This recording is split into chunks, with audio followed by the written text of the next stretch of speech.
Hi எங்கள் வீட்டோட காலை நேரம் பார்க்கலாமா? டியூஸ்டே காலையில் எழுந்து வந்தாலே இந்த குனிஞ்சு நிமிர்ந்து செய்கிற வேலை மாதிரி தான் நிறைய இருக்கும். ஏன்னா ஈவினிங்கில் நானே இந்த வாக்கிங் போகிற ஷூவெல்லாம் கழட்டிட்டு அதை ஒழுங்காக கூட எடுத்து வைக்க மாட்டேன். அதுவும் நைட்டு சுத்த சோம்பேறி, எந்த வேலையும் செய்ய மாட்டேன். காலையில் எழுந்து தான் செஞ்சுக்கலான்னு விட்டுடுவேன்.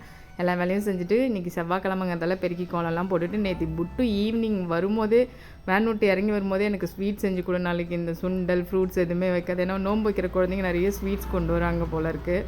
சரி, நானும் ரஸ்கெல்லாம் நிறையா இருந்துச்சு, அந்த ஸ்வீட் பேர்லாம் தெரியல, நிறைய வீடியோ பார்த்து ஒரு ஸ்வீட் கண்டுபிடிச்சி நானாக செஞ்சேன்.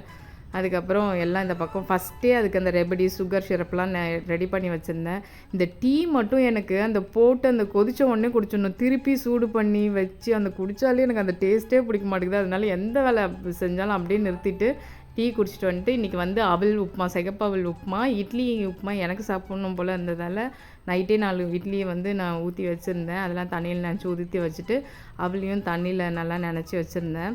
நான் அவல் உப்புமா நான் எப்படி செய்வேன்னா, கடுகு இந்த சீரகம்லாம் தாளிச்சிட்டு அதுக்கப்புறம் வெங்காயம், பச்சை மிளகாய், கருவேப்பிலை, கொஞ்சமாக மஞ்சள் பொடியும் பெருங்காயத்தூளும் போட்டுட்டு அவல் அந்த அலசி வச்சுருக்க அவல் போட்டுட்டு இந்த நான் வந்து க்ரன்ச்சினஸ்க்காக அந்த டேஸ்ட்டு சூப்பராக இருக்கும். உருளைக்கிழங்கு குட்டி குட்டியாக அந்த க்யூப் மாதிரி கட் பண்ணி போட்டுருவேன். அது நல்லா க்ரன்ச்சியாக இருக்கும் சாப்பிடும்போது. கடைசியாக லெமனும் அதுக்கப்புறம் வேர்க்கடலை, வறுத்த வேர்க்கடலையும் போட்டுருவேன். சூப்பராக இருக்கும் அவல் உப்புமா.